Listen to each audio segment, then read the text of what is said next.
Welcome to the Siljander Podcast, where you will find actionable tips, tricks, and strategies for the millennials. In this show, we will dive into content that will teach you how to live with more ease, confidence, and authenticity. Here we will start with a foundation of compassion for ourselves, and then spread that compassion to others. We believe that this chain of acceptance and fortitude can radically change our families, communities, and beyond. And I am your host, Laura Siljander, yoga teacher, mental health coach, outdoor enthusiast, and lover of red wine. So grab your headphones and get ready to learn, grow, and to be inspired to live a life filled with intention and wellness. If you like the show, follow me on Instagram at practice_compassion, or check out my website, laurasiljander.com. I am so glad you are here, and I hope you enjoy the show.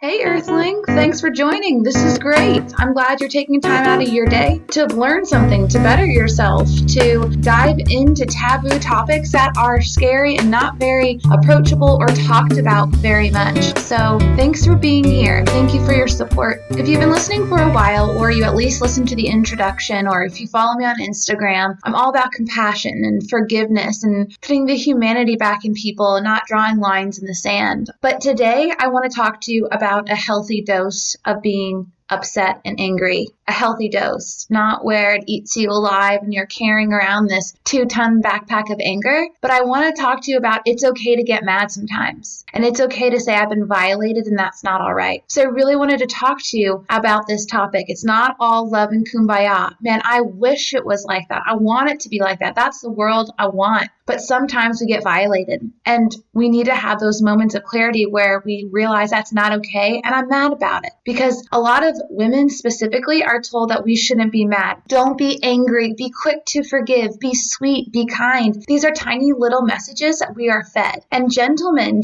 are being told that it's okay to be angry. A little bit more acceptable socially for men to be angry sometimes, and that's fine. But for women, no. If a woman is angry, we get called the B word, or we're not told to be angry. But sometimes we need that anger to get ourselves out of situation, to kick our butts into gear. Many of us have gotten out of a toxic situation, an abusive partner, an unhealthy relationships, too much debt, too much drama, a horrible job that sucks your soul away.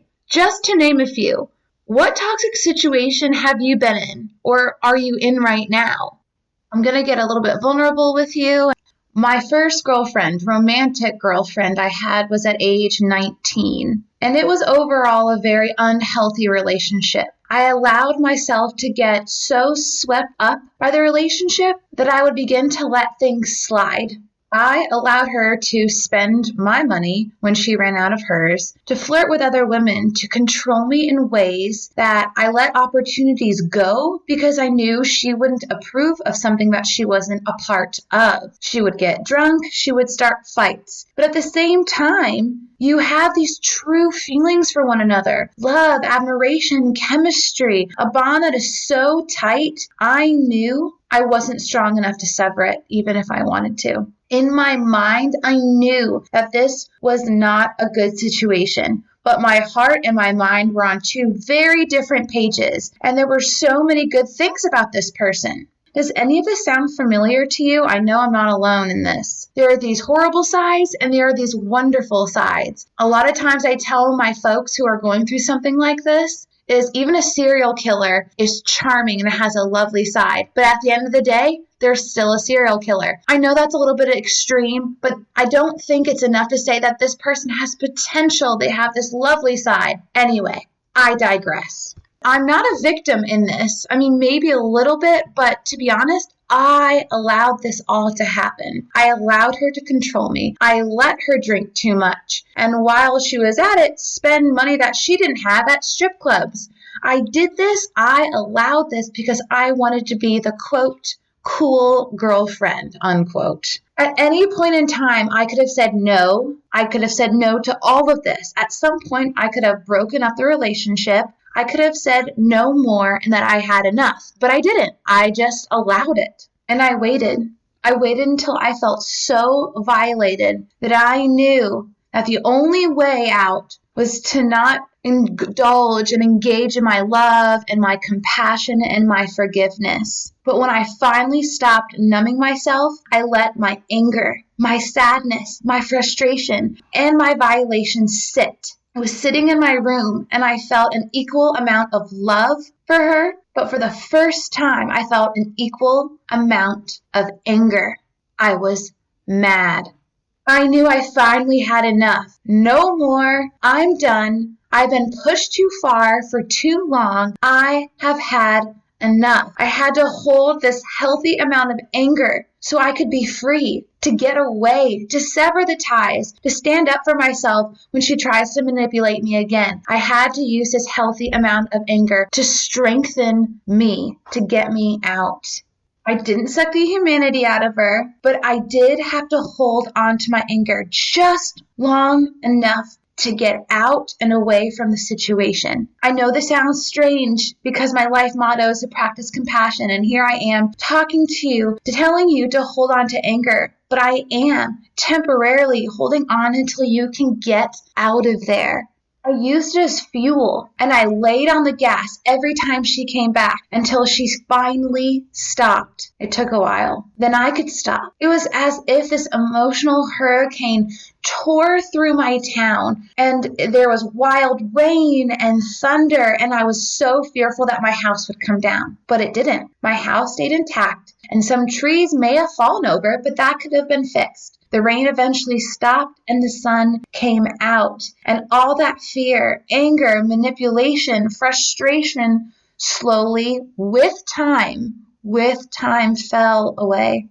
This isn't some special one-of-a-kind story. Many of us have been through a toxic relationship or situations, and a lot of us stay in them until we finally have that moment where we've had enough. Are you on the brink of I've had enough in some facet of your life? Are you moving towards it? Can you feel it? It's like a train wreck. You can't stop it, but you can feel yourself getting there.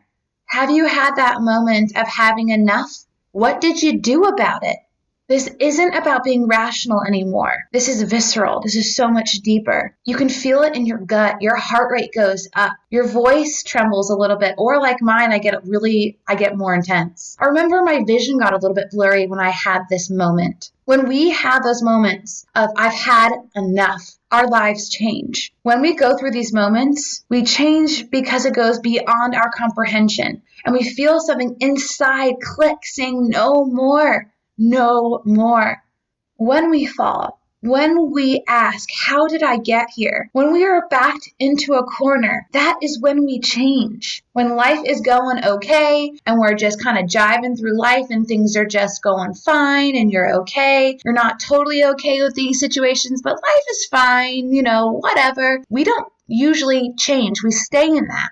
It is when we are forced to our knees, when we feel so incredibly violated, when we fall, that's when change happens. And I believe that we learn and then we grow. And these I have had enough moments become a little bit fewer and further in between because we learn to recognize our boundaries. We learn what company to keep and what company to get rid of. We learn because we have to. Again, I want to reiterate that I'm not carrying around this 2-ton backpack full of anger for this person anymore. That dropped away so long ago, but I needed that backpack temporarily to get me away. And then I let it fall away. I started to heal. I got help. I surrounded myself with good company. I had people to support me. When I was going through this healing process, I read the quote by Maya Angelou, who said, "When someone shows you who they are, believe them." She showed me who she was.